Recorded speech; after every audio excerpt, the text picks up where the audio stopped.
They say you should never trust a stranger, and on a cold night in the Colorado mountains, Barbara Oberholtzer learned that lesson the hard way. On January 6th, 1982, the 29-year-old was hitchhiking home in Breckenridge, Colorado, but she never ended up walking through her front door. And what followed was one of the most disturbing mysteries this town, and frankly the state of Colorado, had ever seen. And the most enraging part is that the answer to this mystery was accidentally printed in a local newspaper the very next morning. And yet, somehow, nobody saw it for 40 entire years. Earlier that evening, before everything went wrong, Barbara, who is known to her friends and family as Bobbie Jo, picked up the phone and she called her husband, Jeff. She had some good news. She'd been given a surprise promotion at work, and naturally, she wanted to celebrate. Jeff was at home with their 11-year-old daughter at the time, about 30 minutes south of Breckenridge.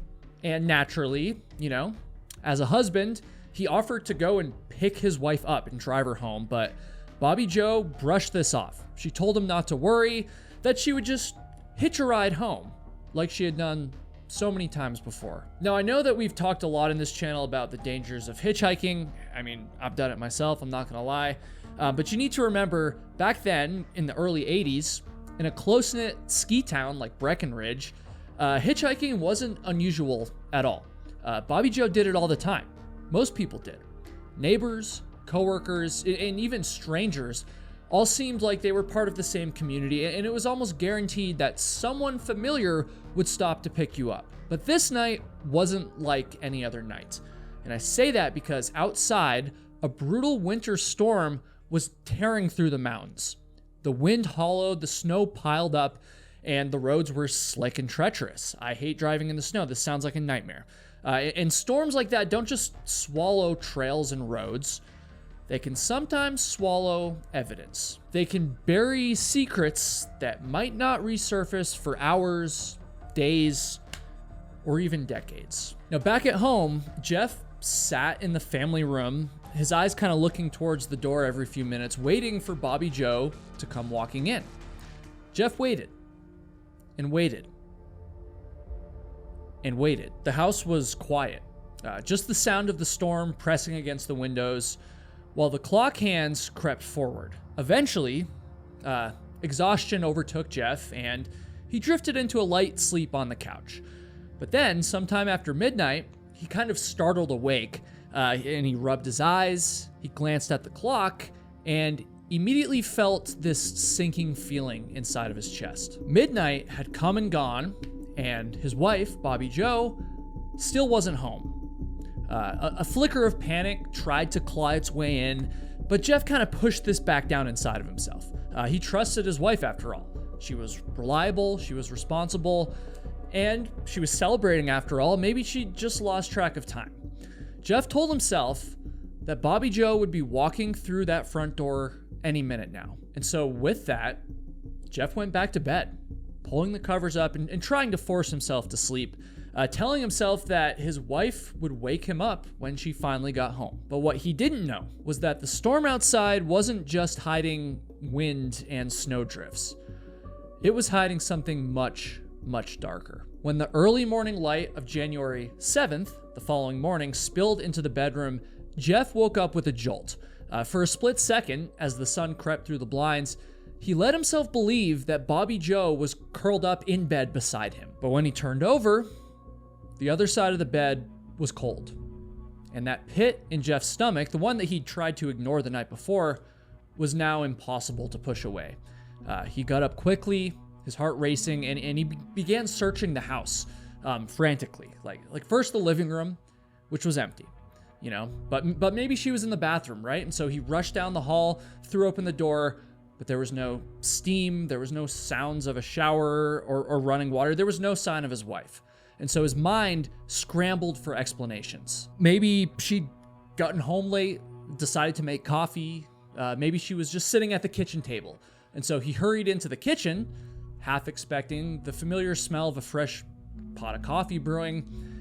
But the kitchen was silent. There was no coffee, and there was no Bobbie Jo. Room by room by room, Jeff searched the house, finding that each corner was emptier than the last. And with every step, with every silence, the truth crept closer, which was his wife hadn't made it home. Something was wrong, terribly wrong. And the storm outside suddenly felt like it had carried more than just snow into their lives. And so Jeff called the police and he told them that when his wife still hadn't returned home by 2 a.m., after he knew the bars would be closing, he just, quote, knew something was not right. And right after that, Jeff started his own frantic search. He drove into town and looked for Bobbie Jo at the home of one of the friends that she had been out with that night.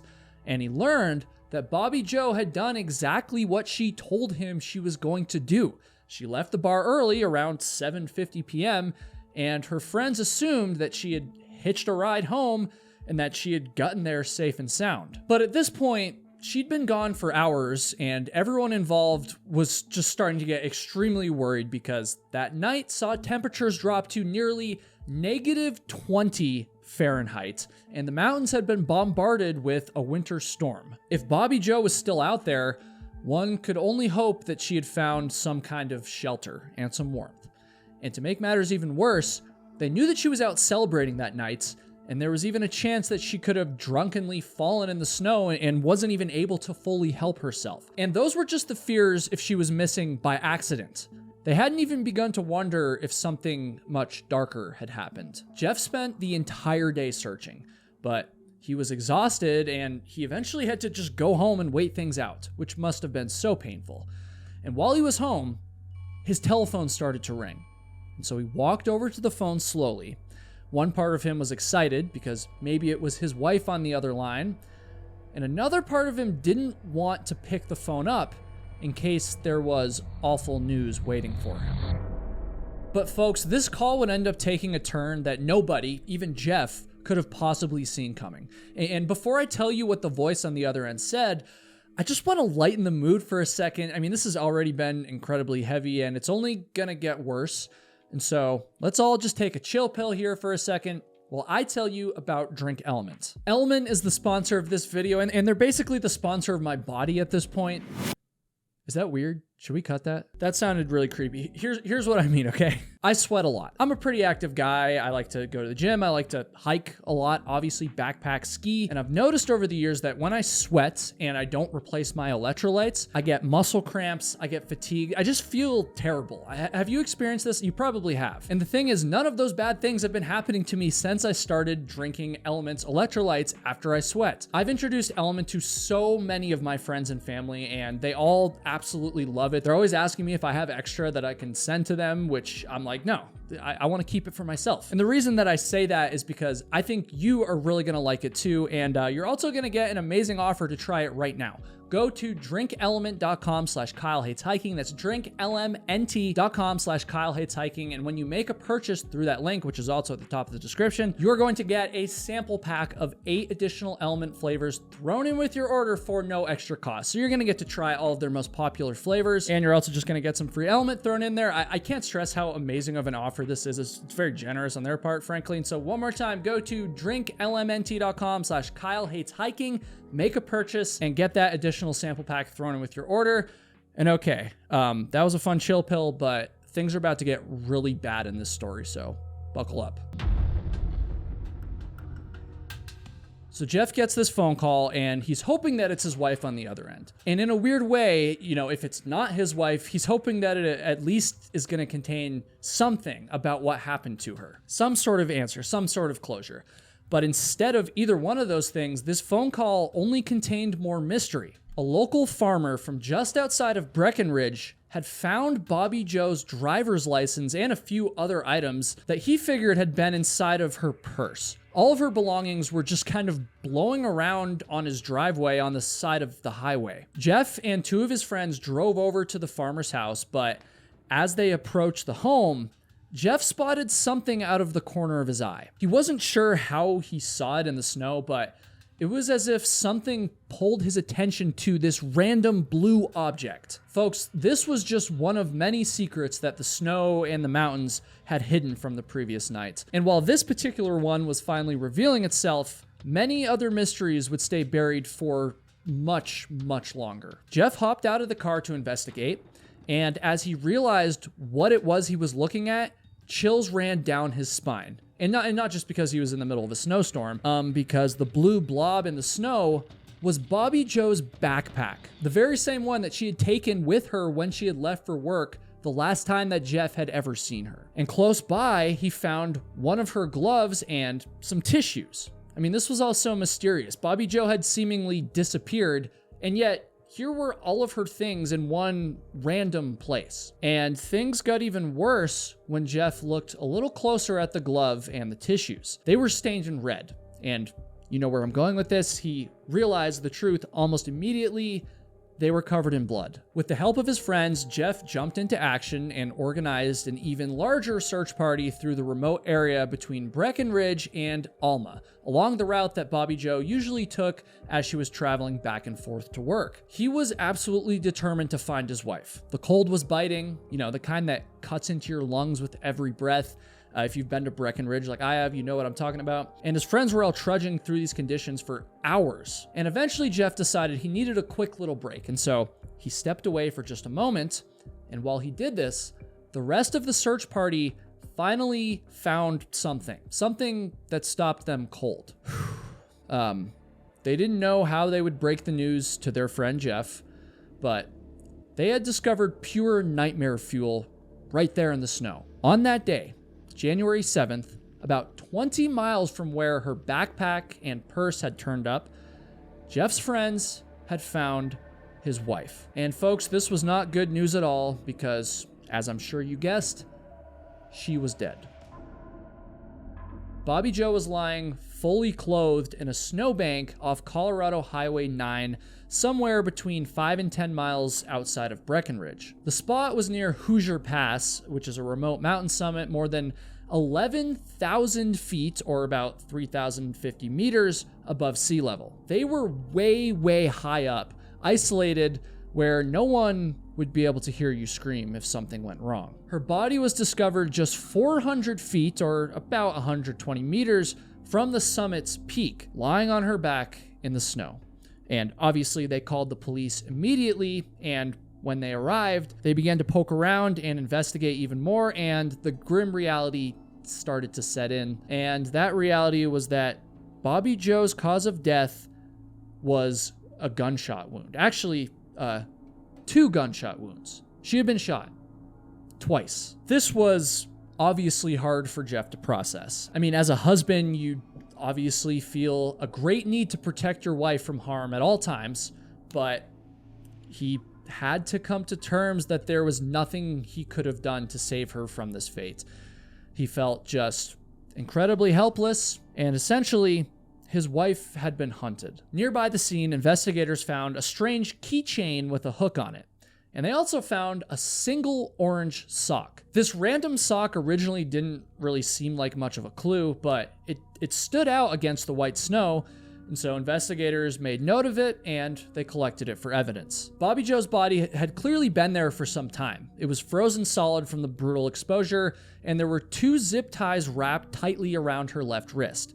Police believed that she was trying to get away from who or what we still don't know, but she had broken free and made a run for it, struggling through the snow, desperate to escape. And if you've ever tried to run through deep snow, you'll understand just how impossible that would have felt. I mean, you just feel so helpless. You're so slow. For me, I imagine it feels just like whenever I'm running away from the terrifying clowns I see in my nightmares, with their giant red shoes and their fuzzy green hair and their honky horn noses and... Sorry, I got a little carried away there. As you can tell, I'm not a huge fan of clowns. Can you blame me? But anyways, that kind of deep fear and terror likely doesn't even scratch the surface of what Bobbie Jo is facing up there at 11,000 feet, all alone, in the freezing cold, and trying desperately to make it over that snowbank. As police investigated the crime scene, Jeff insisted on seeing his wife's body. He recognized the mysterious keychain that was found there, and he recognized it because he had actually made it himself. It was a heavy brass hook on a keychain, and he had hoped that one day, if she ever needed it, Bobbie Jo could have used it as a weapon to protect herself. And all of a sudden, as Jeff looked at this gift he had made for his wife, he started to dread the idea that it might have been used for that exact purpose. But strangely, Jeff couldn't identify the orange sock they found there. He said that it didn't belong to Bobbie Jo. Maybe it was, just totally random, or maybe the sock, or Jeff, held more secrets than they could even know. And thus, the police began questioning everything, including Jeff himself. They didn't feel great about how much he wanted to see his wife's body, and they started to look into him deeper with each passing day in the investigation. But before they could even zero in on Jeff and truly determine if he was a suspect or not, something else happened that would turn this entire case completely upside down. The day after Bobbie Jo was found, another young woman was reported missing. Annette Schnee was 21 years old. She had just moved to Colorado by herself, and she lived about 10 minutes south of Breckenridge. Annette worked 2 jobs, one as a maid and the other as a waitress. Both jobs were located along Highway 9, which is pretty bizarre because if you remember, that's the exact same mountain highway where Bobbie Jo had been found. Hold on to that detail for now because it's going to end up being very important very, very soon. She was at her maid shift at the Holiday Inn, and she was complaining that she wasn't feeling very well, and so she decided to go see a doctor in the afternoon, and then she went to a pharmacy in Breckenridge around 4:30 p.m. While at the pharmacy, she spoke with an unidentified dark-haired woman. People who saw the two talking that day said they didn't think this dark-haired woman was from the area. She was someone nobody could place. Annette had been scheduled to start work at 8 p.m. that evening, but she never showed up. Her co-workers at the restaurant started to get worried after they hadn't heard from her. It wasn't just that she missed work that day. It's that 2 more days passed and still nothing. Unlike Bobbie Jo, who had friends and a husband to notice her absence quickly, Annette lived all alone, and so her disappearance wasn't immediately obvious. In fact, it wasn't until January 8th, 2 days after her last known sighting at the pharmacy, that one of her coworkers finally called in to report her missing. And so another search began. And this time it was for Annette Schnee. Her family rushed to Colorado to organize people, post flyers, and knock on doors. And they also told police something that immediately raised red flags. They said that Annette, just like Bobbie Jo, often hitchhiked. And so, quite obviously, the police couldn't ignore the similarities between these 2 cases any longer.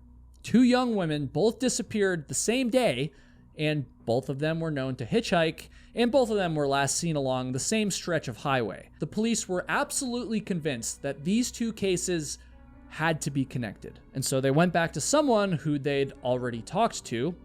That would be Jeff Oberholtzer. He was still fresh off the discovery of his wife's body, but police just had to know if they could learn anything from Jeff about Annette's disappearance. But at the time, of course, Jeff denied ever knowing her. But shortly after this denial, Jeff came back to the police and he told them that he had had a vision. And I know, it sounds pretty crazy to me too. I mean, this guy, who is possibly a suspect in 2 different missing persons cases or murders, just calls up the police and tells them he has a psychic vision as if he's That's So Raven or something. Look, I don't know if Jeff had ESP or if he just liked to watch ESPN, but he told investigators he had always been sensitive or prone to having visions or feelings about things. And believe it or not, his vision plays a pretty big role in this whole story. He said that he had a strong vision that Annette would be found dead and that he believed her body would be discovered 4 miles from his home, and that it would happen on the 4th of July, which is pretty random and a little bit concerning. I mean, to law enforcement, that didn't really sound like a psychic insight. It sounded more like a mysterious, indirect confession of some kind. I mean, Jeff didn't have any close connection to Annette. According to him, he had never even met her at all. And yet here he was offering up where and when she would be found. And he said it all came to him in a dream. Like, what is that?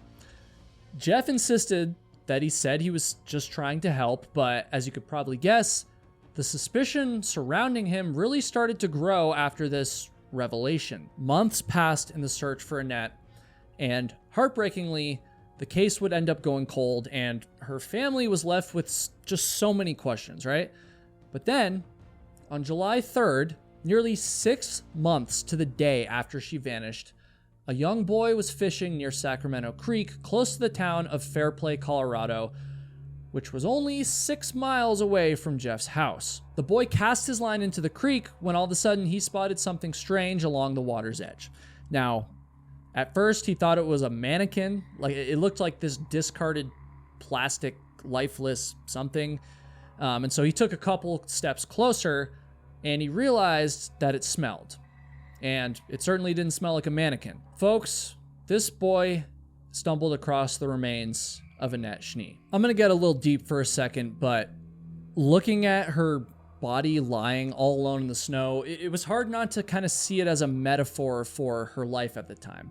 She was living alone, and it took days before anyone even realized she was missing. And now here she was, found lying on her back with one arm outstretched and the other kind of bent across her chest.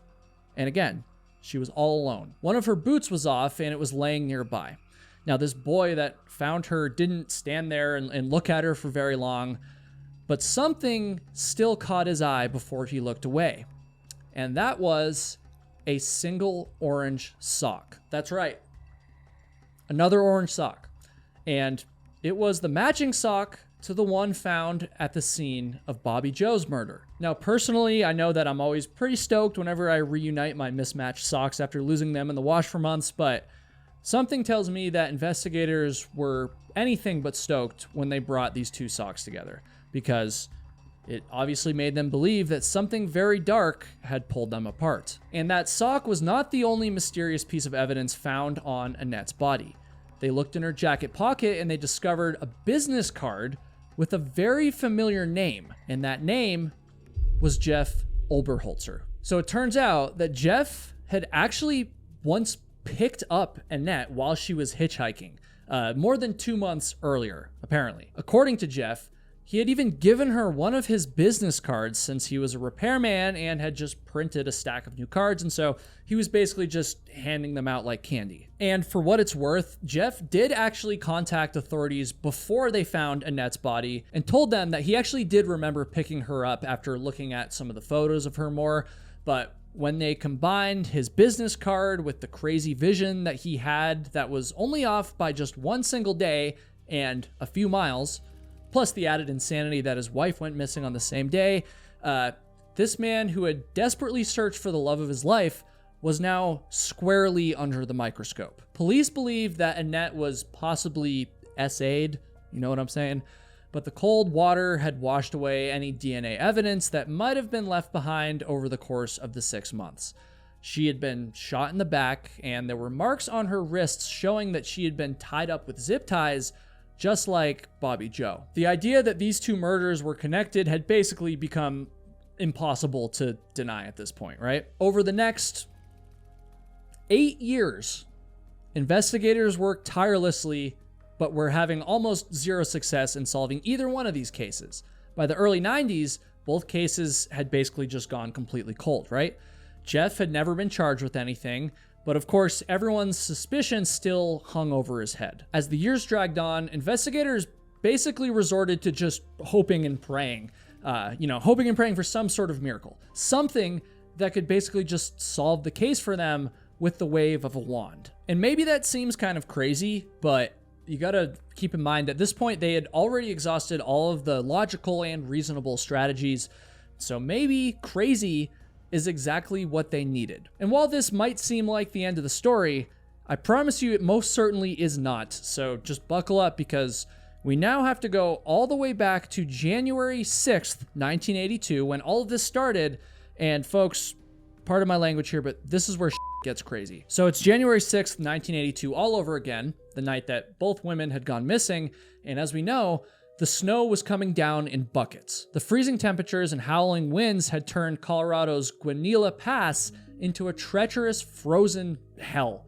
I mean, I don't know how else to say it. It was the kind of winter night where you look outside and decide, you know what? I think I'll just stay inside and sip my hot cocoa and not leave the house at all. That's what I would do anyways, but on this particular night, not everybody had that same idea. And I say that because as a plane was flying up above the mountains, The pilots looked closer and closer from the sky until they noticed some mysterious lights flashing in a tight, desperate rhythm. They got on their radio and they called for help down on the ground. It seemed impossible that someone could have made it all the way out there up on this pass in the snowstorm, but that's what they saw, and so the sheriff's office was dispatched to investigate. It took nearly 4 hours of searching and trudging through the deep snow, but crews did eventually reach the top of the pass, and they found a stranded truck that had ended up in a ditch with its headlights pointing straight up. Inside the truck, there was a man sitting there alone, cold, and panicking. This man was middle-aged, and he seemed like he was just disoriented, right?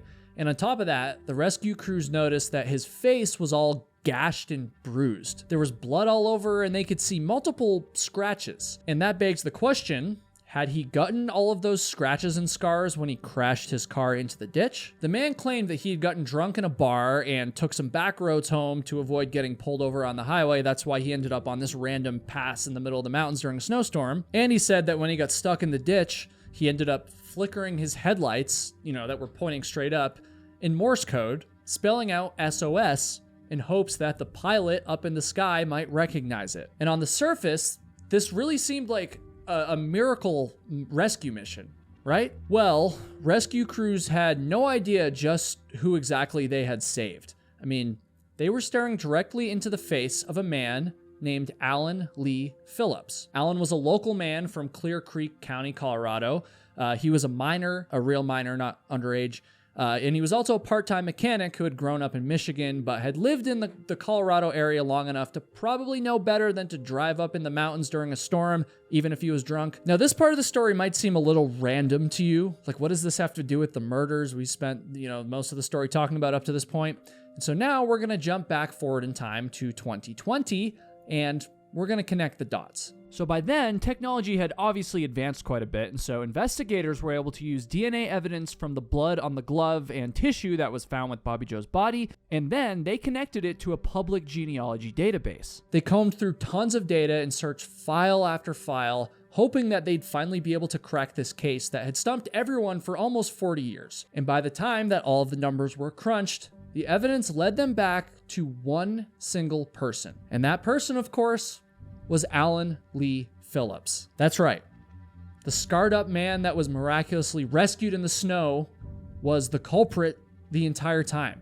He lived his life directly under the noses of authorities for decades. They literally saved his ass the night he committed these murders, and yet he had managed to escape suspicion, seemingly because he had lied and told them that he was driving drunk in the mountains. And just a side note here, but this has to be the first and only time that a criminal was ever able to escape punishment by admitting to drunk driving. Is that just me? You see, when police used this genealogy information to look into Alan, they found out that he had a criminal record and had served time for assault and kidnapping in Texas. Police then obtained a warrant and tested his DNA, and of course, it was a match. Alan Lee Phillips was arrested in 2021, nearly 40 years after Annette and Bobbie Jo had been murdered. Police believe that Alan had picked up both women while they were hitchhiking and killed them in separate attacks on the very same day.